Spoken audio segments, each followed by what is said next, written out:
I load these up on my Plex server and just watch them over and over again. I should Not just much to live do out there stream in these recordings. Not much to do out there in Wisconsin, I take it. It's a pretty place, but there's not a lot to do. You're right.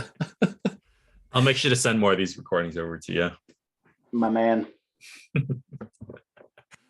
All right. Awesome. So before I actually start running through some of the accounts, as we're kind of diving into Nestle, Joe, I just wanted to hear from your perspective, since this is going to be your brand. If we were to transition this 6/1, which is 17, 18 days from now, what would you need from me? What type of insights, what type of, account strategy would I have to dive deep into that you would feel comfortable taking this on in 2 weeks? That is an excellent question. I do have, I understand how DSP works and I can read numbers, but when it comes to actually, okay, how do I actually impact this? Excuse me. So I'm looking at my data. I have it pivoted out. I really appreciate the nomenclature you guys have. Makes it easy to be like, okay, I should use detail page view rate as the KPI for this account or for this line item. Excellent. But now what do I, you gave us the ideas of hey, you change frequency caps, you can change bids and things like that. But I guess, I don't know if oh God, I'm going to ask the thing that clients always ask me that I hate. What are some benchmarks? I understand now why they ask for that, but I guess I really want to get to what is it that, I have these pivoted out by line item and their KPIs, but other than reading, okay, I can see how things changed and trends. What would you suggest if I found, here, we'll share here. So I know this is a little busy, but so if I'm looking here, let's look at Chest Boost. This one's the one that spends the most. That is not how you do that. These, we can ignore the deltas because, this is what was looking at the change from the previous 30 days. So all I was looking at here was, okay, revenue increased, we spent a little bit more, ROAS is good. But when I compare the differences in ROAS between, okay, these low funnel versus this mid funnel, how do I try and improve the ROAS on, our competitive remarketing?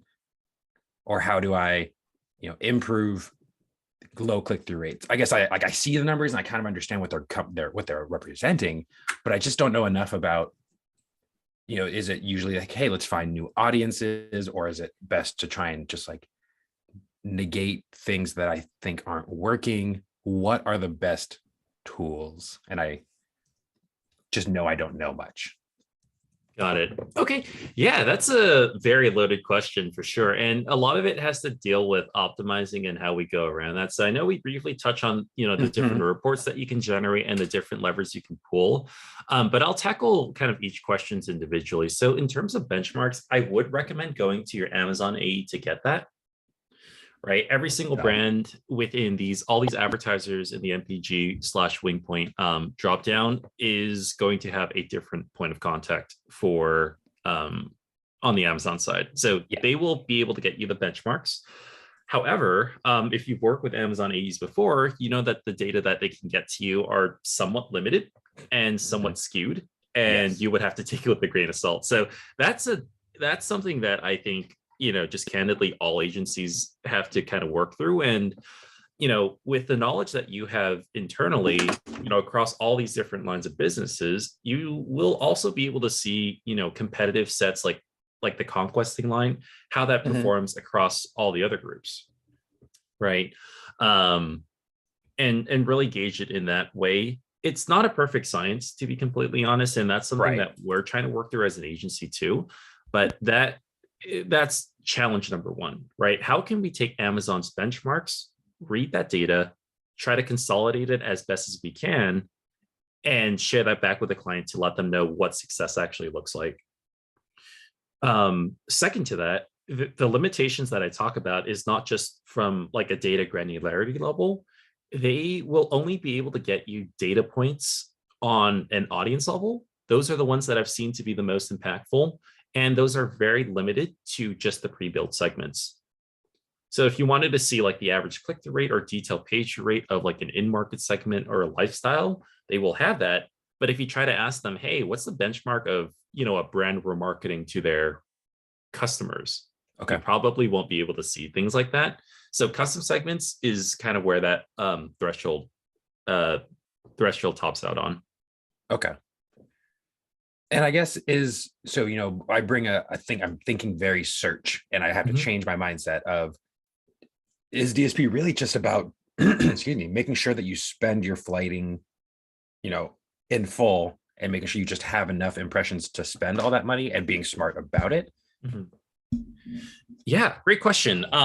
So the beauty of having both search and DSP, in my opinion, is that you're flexible in your budgets, right? It's also one of those questions where it's different per brand and account. So for example, if you're a brand that,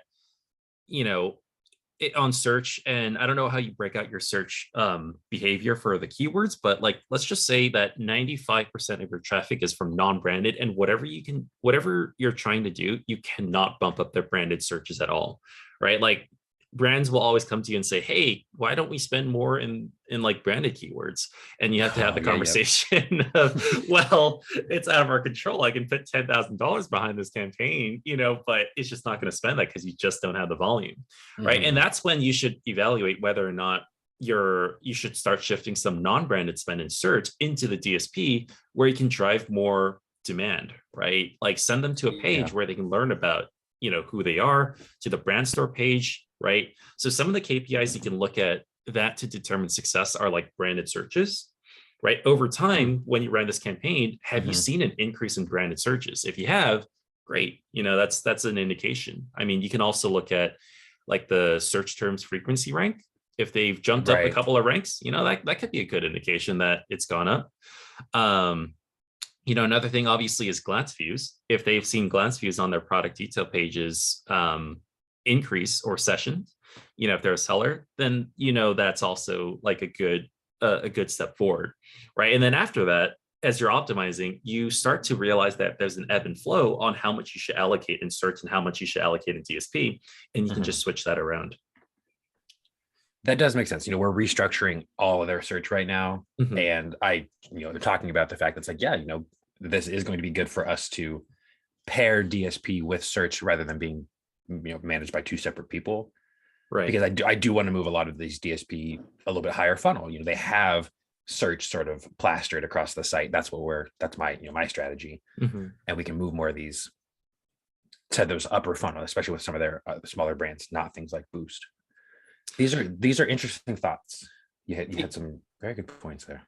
Yeah, and those are narratives that we share back with the brand too, and it's hard because all that we're working with is not a one-size-fits-all solution. Sometimes someone needs a little bit more conquesting, right? They want to, their objective is really to steal market share back from competitors. So, you want to put more into conquesting. If you just want to develop a name, get your name out there, lifestyle segment's the way to go, right? And then you also have to think about what types of creatives you're going to be leveraging and where you're driving, right? Are you going to be driving to your website?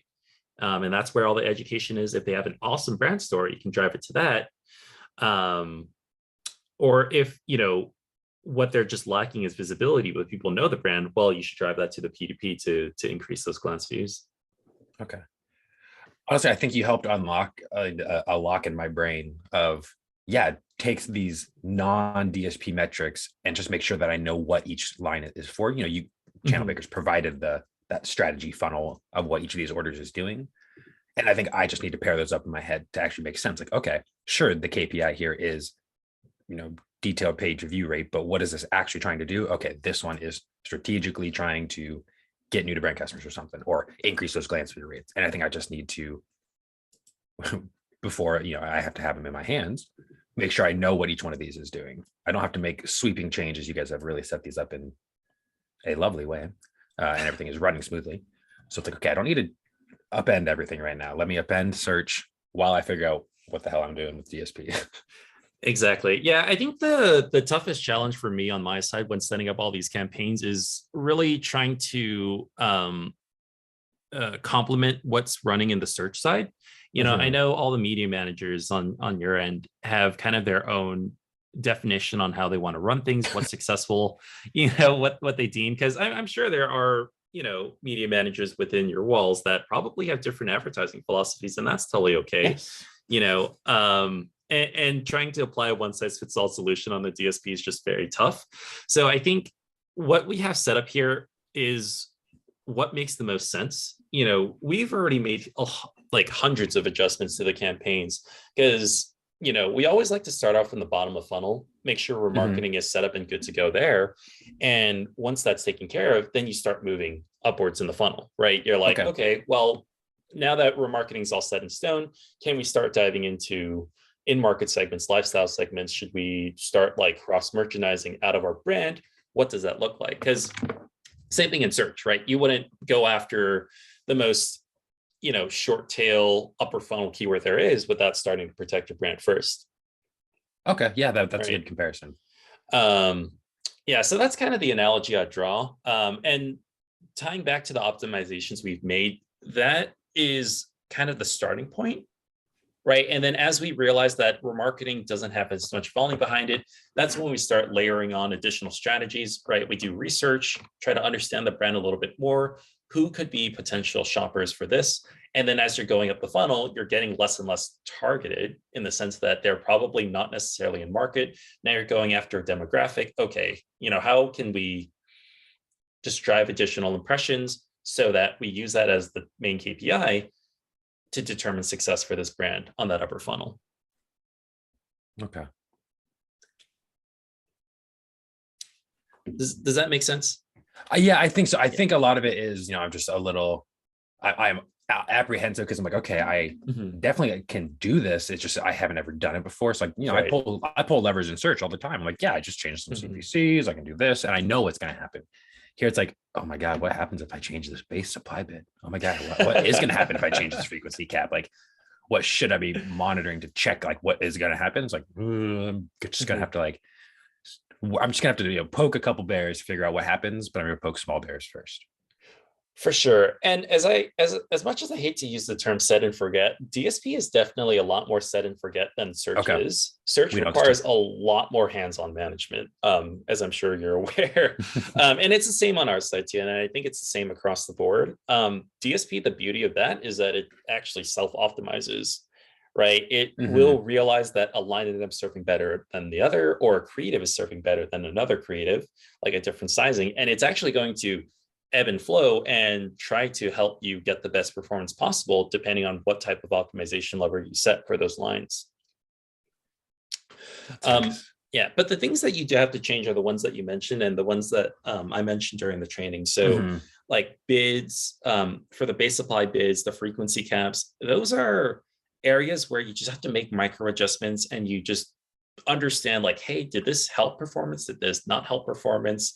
And each of those kind of have different narratives and rationales on why you would change them. Right. So like base supply bids, what those actually affect in theory is that it affects how competitive you are in the exchanges. So similar to how search, when you change a keyword bid or a target bid, you would probably serve more often. You could serve top of search more often. You're just more generally competitive in that space. It's the same thing with DSP. It's talking to all the different exchanges to understand, okay, well, in this live auction that we're doing, this ad is more competitive than this other one. So I'll serve this on this placement as opposed to serving them at the bottom of this, page after you scroll down. So conceptually very similar for bids. So as far as these bids go, I'm looking at the console right now, and the base supply bid says, oh, there's a max supply bid right next to it. I see. I was going to say this base supply bid must just be a target because I have eCPMs higher than that. And it says, yeah, this doesn't guarantee it. Then I read the next column, which is obviously what I was thinking there. So they answered that. Yeah. Opposite of search. Yeah. Is it not a good idea to use max supply bids unless you're like very constrained by a ROAS target? Because I know, at least for this order, all the line items are empty. Yeah, that's a great question. So the max supply bid will automatically double what your base supply is. If you wanted to really constrain your bid, you can try that. Although I wouldn't recommend it because of how dynamic the DSP is. You just wanted to let it like go up, right? I don't know in search if you're doing like the dynamic bids up and down. I hate them. Right? There's such a big lack of control, but sometimes you kind of need that, right? I have authority issues. I don't want Amazon to control my bids. With that all said and done, though, you can set those thresholds and try it out. What you might notice is if you try to limit your max supply bid is that maybe the inventory you get isn't as good anymore.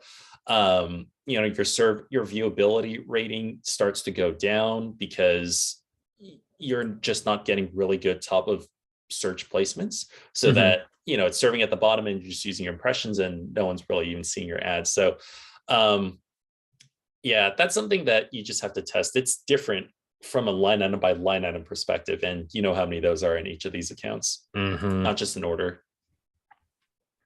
Okay, so that makes sense. And then I get it just hit me. You said, what do we need? If this is going to be in my hands by June 1st, or do you know how far out the flights have been set?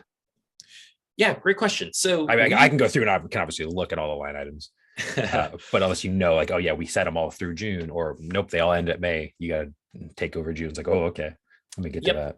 So best practice for us from what we've seen, and there's different philosophies on this, and Amanda can attest to it just based on one of the email chains we have this week.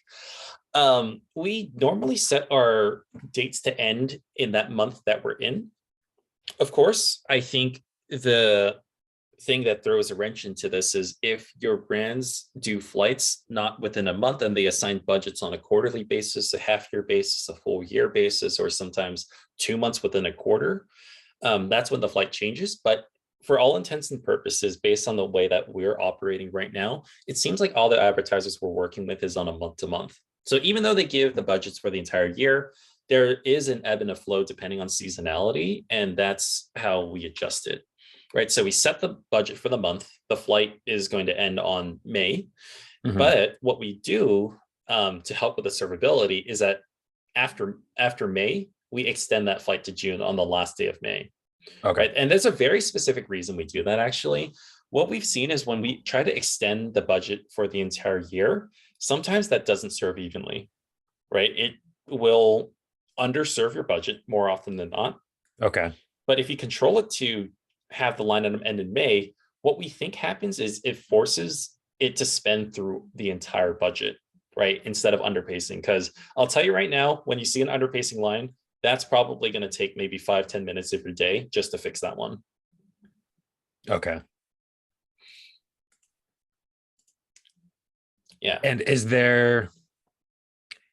so when it comes to updating each order's flight, is there, I can probably look for this myself, is there like a bulk sheet, or is DSP, there's bulk actions? Yep. Does it let you change flights like that? Yes, it does. Okay, and excellent. Yeah, there's very specific formatting things that you will have to go through. I mean, I can walk through all the different formats with you, but I think Amazon's been doing a really good job as of late, showcasing to you exactly what elements of the forecast, what elements of the formats you will need to put in there. So for example, for the dates, you have to first put it in brackets, and then you put your monthly spend, your start date, your end date, and then the next two numbers are what is starting, or like where your budgets currently are at, and then what's remaining. What a silly way. I see that here in the template. I figured out Amazon's other bulk sheets. Goodness gracious, that seems silly, but I'm sure there's a good reason, or there's at least a reason why they do that. Yeah, there's a lot of levers, to be honest, but I feel like I feel like maybe 4 or 5 of the different columns within the bulk sheets are going to be the ones that are primarily used. So you don't have to worry too much about the others. Okay. Excellent. Yeah, I see. Okay. I'm looking at the one that was most recently uploaded from your end, and yeah, this makes sense. I can work like this. Perfect. Yeah, and there's a lot of cool things you can do, like bulk changing names. I don't know if you can actually do that in search, but on the DSP, I noticed that there was a hyphen that was just shifted over by one space, and I just decided to change all of them to make it more uniform. Bulk sheet export 45 Nestle hyphen rename. That's your most recent upload here. Yep. Okay. Well, good. I definitely am a fan of bulk actions, and will be using this I will be using this every month to update my flights. Cool. Yeah, I would recommend that too. And in general, just to keep the flight going on, a nuance there is anytime your flight ends, you will have maybe a 3 to 4 day grace period before it makes you start all over again. Right? Because once it's Okay. ended, you cannot extend the end date and say, I want to continue to run this. When it's ended, it's ended.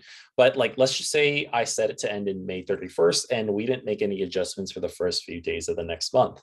What would happen is, or what you should do is go into those campaigns before that time and just allow it to set the end date to June 30th, and it's going to flow again very naturally. Right. Okay. Yes, that I remember from the training.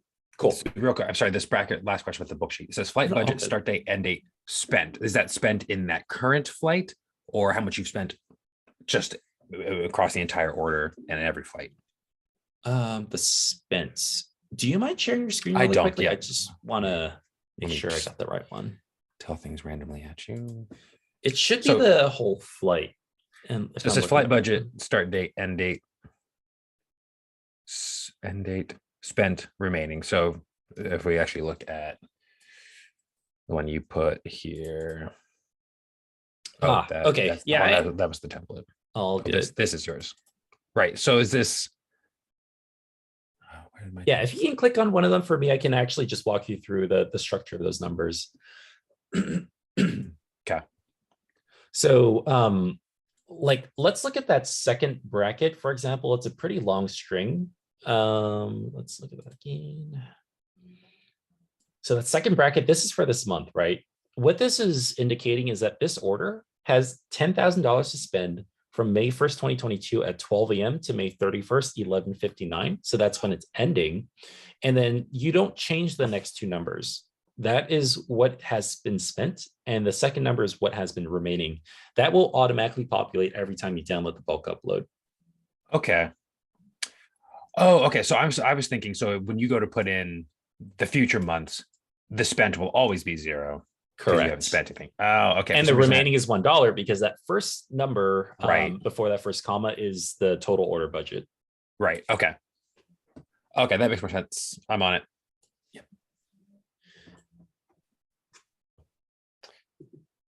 Yeah, bulk sheets is definitely a huge time saver. And I think this would apply much more for Amanda because she probably has a couple hundred line items to work with and Yeesh.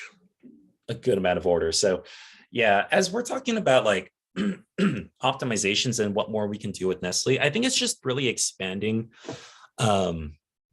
the strategy here. You know, obviously we have gone in, looked at the audience segmentation report. If there's any, you know, new or fresh audiences, you can just bucket that into your in-market, your lifestyle, or you can create separate orders for it.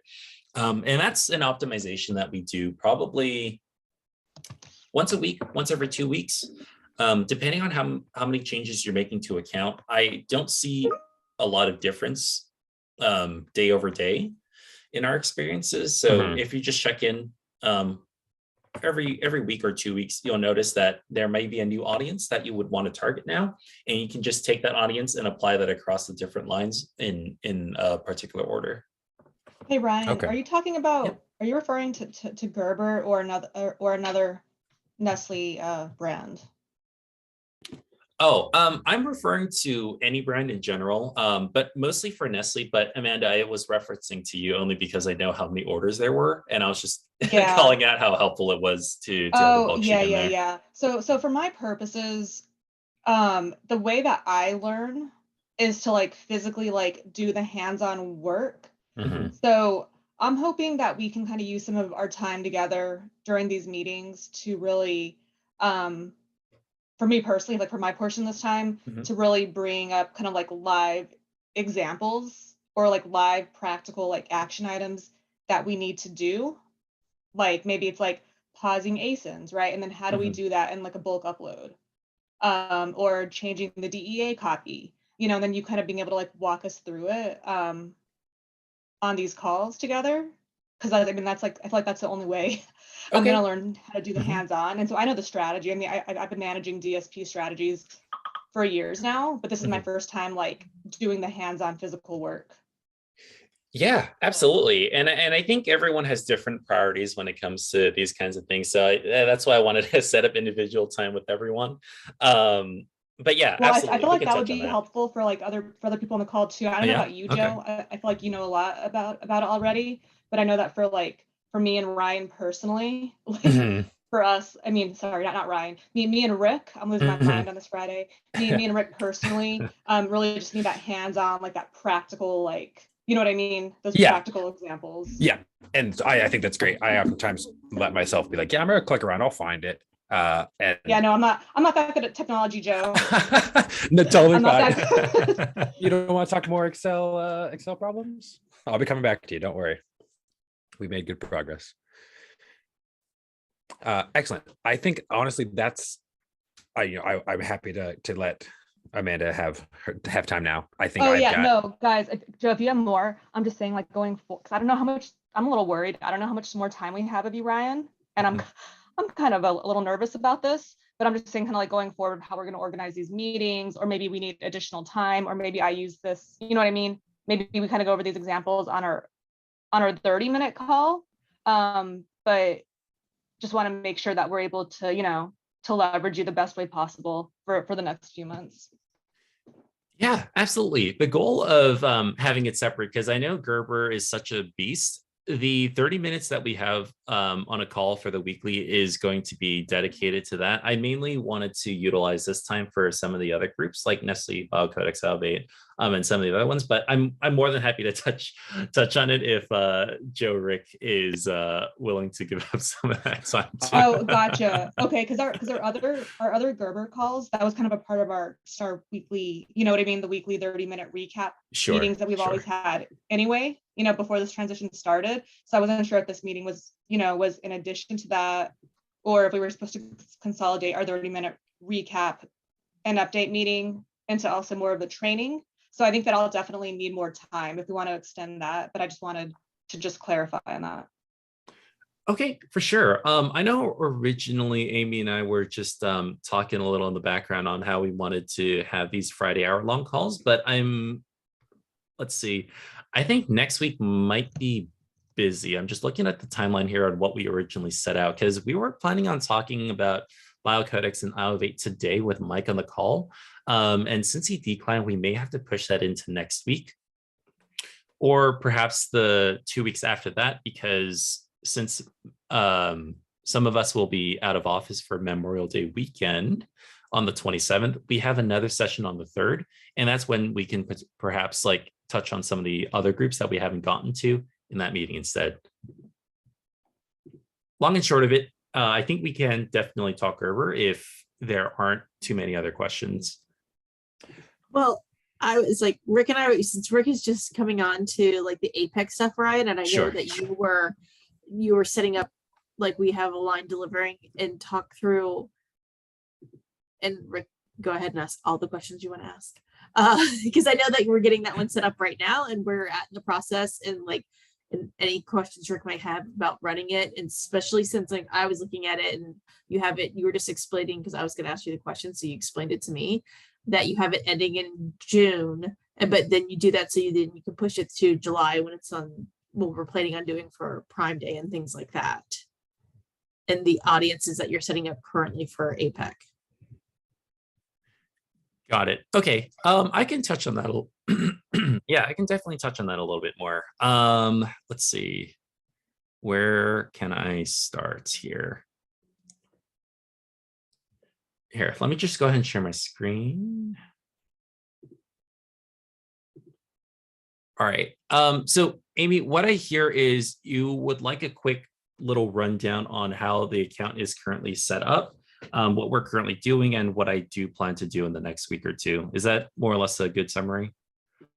Yeah, is that right, Rick? He's giving a thumbs up. I'm hoping that's a thumbs up for yes. Okay. Alrighty. Yes. Sounds good. Sounds good.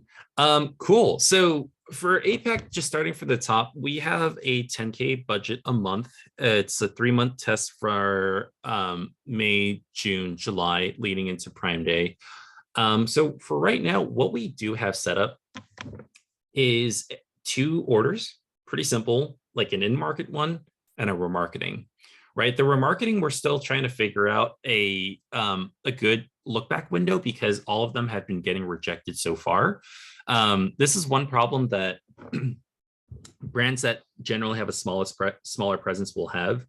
And I touched on this during the training, if you recall, Amazon does require a certain amount of undisclosed units that you would have to make within that time frame.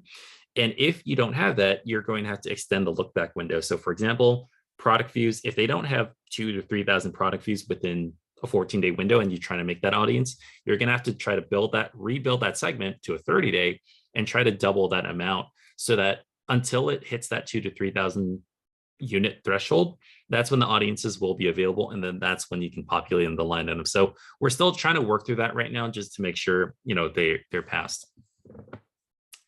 But in the meantime, right now, we wanted to start driving some traffic using in-market segments. So I'll kind of walk through what's set up here. Fairly simple.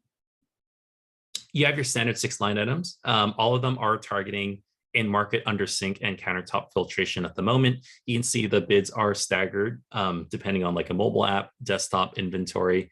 All the lines are delivering quite well. It has only been running for a short period of time. So these delivery rates will change, right? Hopefully for the better. They're all around like 88 to 91% right now. We generally want to see something closer to like 90, 96, 97, 98, 99. And then you can make micro adjustments to get it to that 100% delivery. What this is telling me with the delivery rate is it probably needs more time since the campaign hasn't run for that long just yet, or I will need to up the frequency or up the base supply bid, or my audience is too small and I need to look at like an audience segmentation report, which I can walk through to dive further into that. So I'll just walk through one of these because it's actually pretty similar with each other, just to showcase to you what we're actually targeting right now. So you can see here, products inventory, inventory is O&O, that's correct here. We're targeting desktop. This part is where you probably want to focus most of your time here under the under sync countertop filtration. This is a pre-built segment from Amazon that we selected, and this is based off of the browse node that this category lives in. So what it's doing is out of all the product searches, product views, that's happening on Amazon within this category, you're likely capturing all that traffic and serving that ad back to these people. And what we're negativing out is anyone who's recently purchased our products in the last 365 days. I don't think anyone's going to repurchase again anytime soon, specifically for the systems. And that's exactly what we're doing here. One thing we still need to add here is an exclusion of additional audiences from competitors. So going through that browse node, looking at all the different competitors and building an audience off of that, you probably want to also negate people who've purchased your competitors because it's going to be either one or the other, right? And then after that, everything else is set in stone. If you want to change up the frequency caps to help adjust the delivery rates in the future, I would recommend doing so. I'm not going to touch it right now because it's only been running for a short period of time. I don't want to mess with it too much. I'd probably give it a couple more days before and revisit the delivery rate before making any additional adjustments. Hey, Ryan, I have a quick question. Sure. About the delivery rate that was under like where it should be. Yep. Sorry, I just wanted to kind of confirm. So this one is at 90%? That's correct, on average. Okay, and then so this is for the duration for the time frame of this line item? That's correct. Okay, and then you said it should typically be at like 95%? Yeah, more or less. You'll sometimes see delivery rates of like 100, 120, 140%. And that's just Amazon telling you like, hey, your audience is like really, really big. You have the opportunity to scale back on frequencies, scale back on bids to get it down to that 100, or you can add more budget to this line item. That's what it's trying to tell you if your delivery rate's over 100. But you don't have to worry because I've seen a lot of people freak out when they've seen delivery rates over 100, thinking that they're going to overserve the campaign. But you're not going to overserve anything because that's going to be dependent on what you have in your order. So it's going to cap it at 6,500, regardless of what the delivery rate is. And it's going to try to serve that as evenly as possible throughout the month. Gotcha. Okay. Okay. So just wanted to clarify. So like, is that one of kind of like the weekly things that you would look at when you're optimizing the line items, is going in and looking at that weekly delivery rate and then making adjustments based off of that? Or what exactly are you kind of like what do you do? Like, what's the action item? Yeah, off of that's that? that's a great question. So the pre-action item to get to this point, I would say, is to do what we call pacing every 2 to 3 days to start from the month. That will help you understand if you're underpacing and you need to do more optimizing and add more budget or add more audiences to make your audience bigger so that it can serve to this delivery rate. So that's something I would do probably at the start of the month. I said 2 to 3, but I think you can get by with 3 to 4. Halfway through the month, I would start increasing the frequency of how often you're doing this pacing, because I mentioned before in the training that it's a lot harder to increase the amount of spend that you're putting into this than to decrease it, right? So as you're closing up on the month, you could be spending a couple $1,000s a day, for example, depending on what your budget is, and that can ebb and flow and really affect how much you're spending in that month just from that last few days. So as you're getting towards the end of the month, I would be more careful about pacing more frequently. Okay. So I can actually show to you, all of you right now, what pacing looks like, just so you have a rough idea. 1 second. I will share iOvate. Prepared this one for this call, but let me know when you can see my screen. There it is. All right, awesome. Do you all do pacing on your search? Like sponsored ads, if you're underpacing, overpacing? Yeah. Okay. So very similar concepts. I think, the setup might be a little bit different, but these are all columns that we use to help understand if we're pacing high or pacing low, right? So for example, I'll just start off from the left and call out some important columns. The end of month budget is set very early on. Today's date, this is generated dynamically. This was paced yesterday, so that's why the severity looks pretty bad. But what I'm basically trying to say is we've spent this much to date. The last 7 days, we spent this much. So on average, we're spending about this much a day. And essentially, these next couple of columns are just projecting out how much I will be spending if I spent at this current pace. If my daily pace is, this amount, and my ideal daily pace is this amount, and I'm only spending, $341 a day, well, that's a big problem, because now I'm severely underpaced and I need to correct this by about $1,000, right? I need to find a way to increase the pace, right? So you look at that, you can look at that on multiple levels, right? I just made it kind of easy, for iOvate to look at it by product group, but I would highly recommend looking at it by order. And if you had all the time in the world, probably on a line item level, though that takes too much time. So order/business group is a pretty good indication, first and foremost, to know that if you are very severely underpaced, I would probably want to go into the muscle tech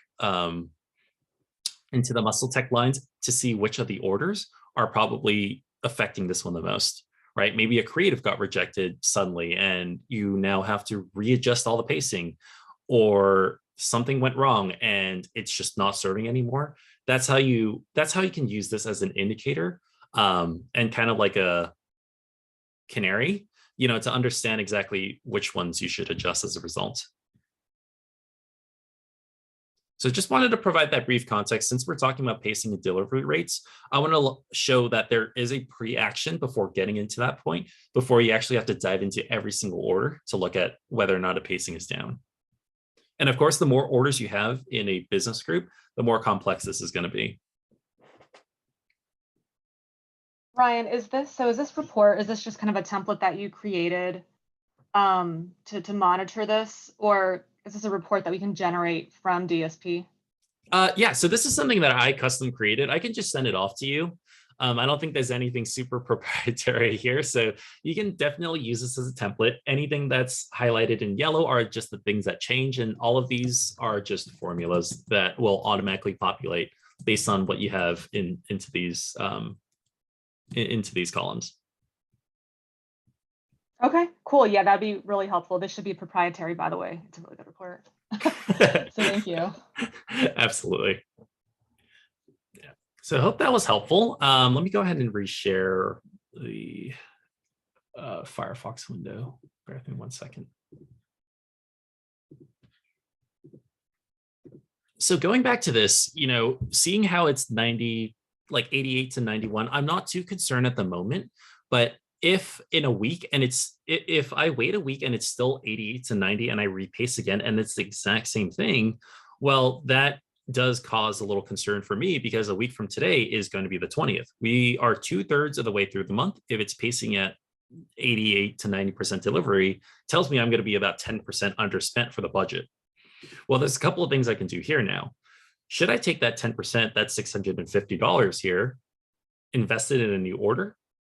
Should I raise the base supply bids to help get this up? Should I increase the frequency to help this serve more? Or should I go into the audience segmentation report, dig up new audiences, put that into here because I think the audience is too small and that's why it's not serving enough? Right. So those are all thought process that goes through our head as we're making adjustments and optimizations. And unfortunately, this is something that has to be done on an order by order level.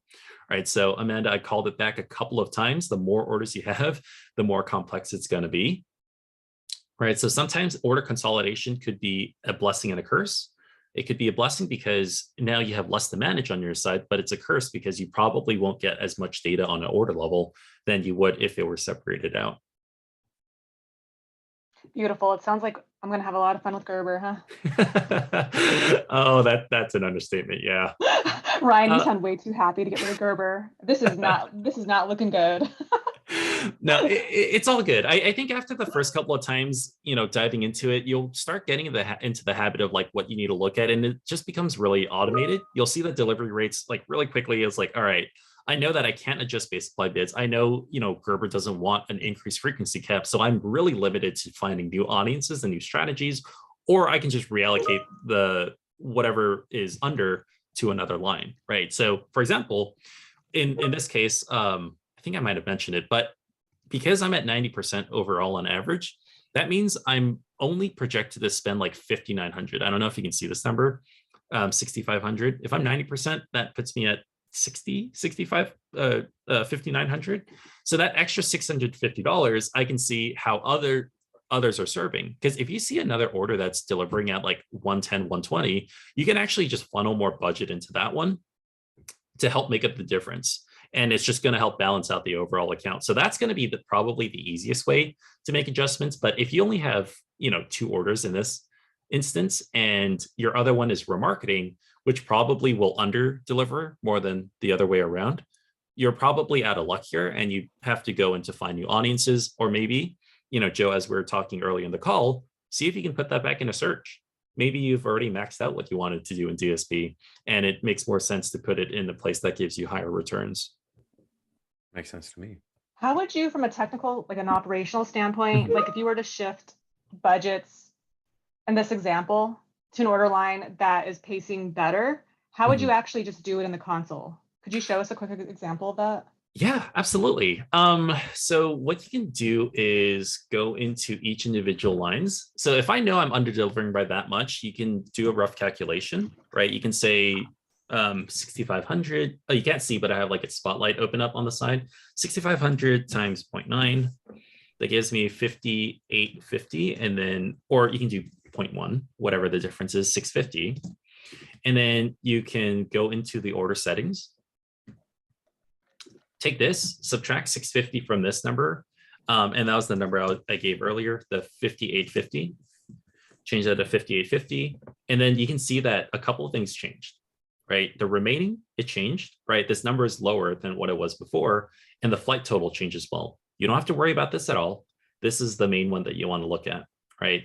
If you set it to 5,410 in a couple of days, I want to check back at the delivery rate to make sure now it's a lot closer to 100% than it was before. And then taking that difference, I'll just cancel out of here because I don't want to change it just yet. To make the difference, you have to remember that there's 650 that needs to be allocated. So you need to find an order that's probably over delivering, go into the order settings, and add this to the remaining budget. Got it. Okay. So it's very similar to like AMS, like when you're basically just like changing like your daily budgets or how you're pacing across like different like categories or ad groups.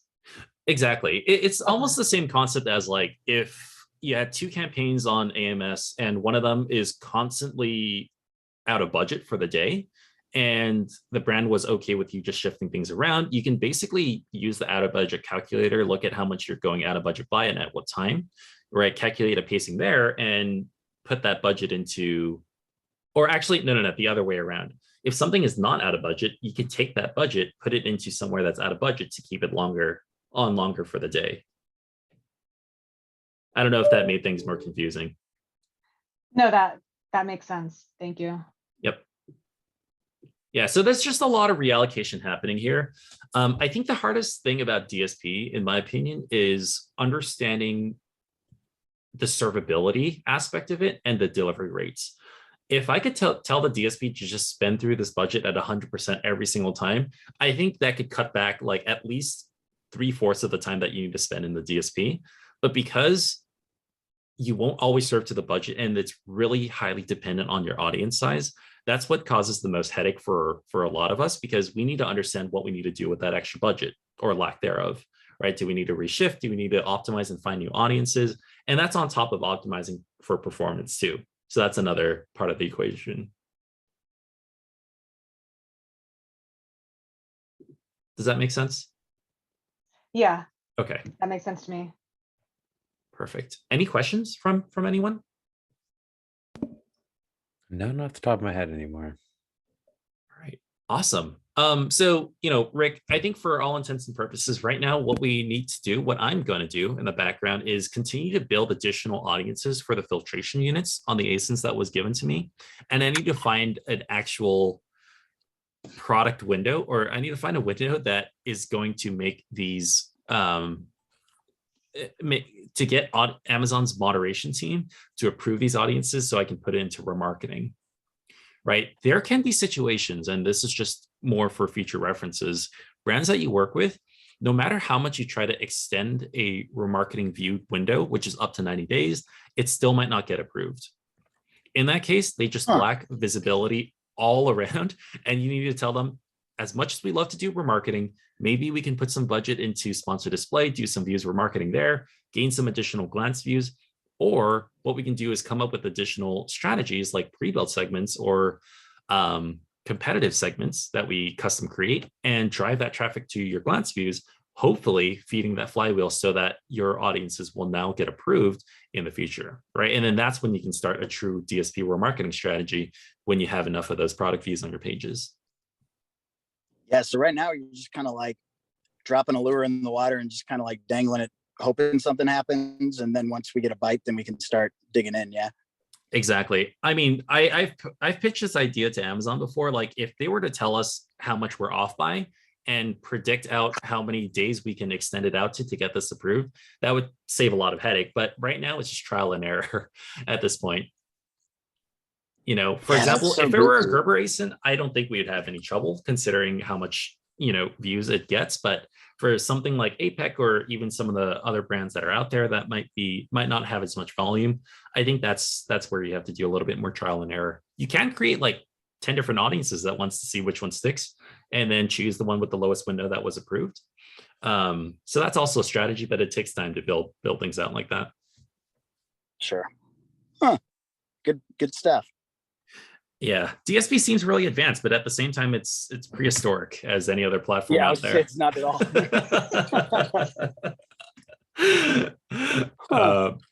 Yeah. Oh, Amazon. Absolutely. But any questions? Any questions on this, Rick? Sorry, interrupted you. No. I'm just waxing poetic. No, nothing immediately. As Amy mentioned, I just connected with her before this call and got into the account and started looking around. So I'm sure I will have questions, but at this moment, no. But I appreciate it. Yeah, absolutely. So give me maybe another couple of days to get this remarketing line up. Obviously, as long as the total budgets are balancing out to the budget at the end of the month, we are golden.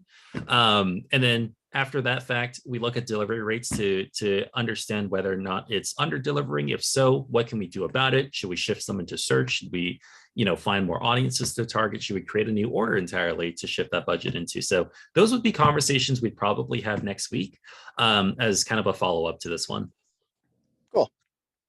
All right. Can't Awesome. wait. Great. Well, you'll have access to this, so please don't be shy and poke around in there. Obviously, if you do end up changing things, definitely let me know. I'm keeping a watchful eye on all these campaigns, and if I do see anything wonky, I'll make sure to reach out. Sounds great. Awesome. Thanks, Ryan. Could you just, as always, send this over to me? And you guys, I have a folder going with all the videos in there, so you guys can go back to them, and I have to search and hunt and everything. So I'll send that link to you guys. All for Rick's Plex server. I was just gonna say I can tie you all in. My ISP might start asking questions though if so many people. So watch carefully. Okay. Yeah. We'll watch on low quality. That's what I'm talking about. Thank you, Ryan. All right, you got it. Ryan. Thanks, You Ryan. got it. Talk to y'all soon. Have a good weekend. Happy Friday, everybody. All right, Bye. take care. Bye. Bye.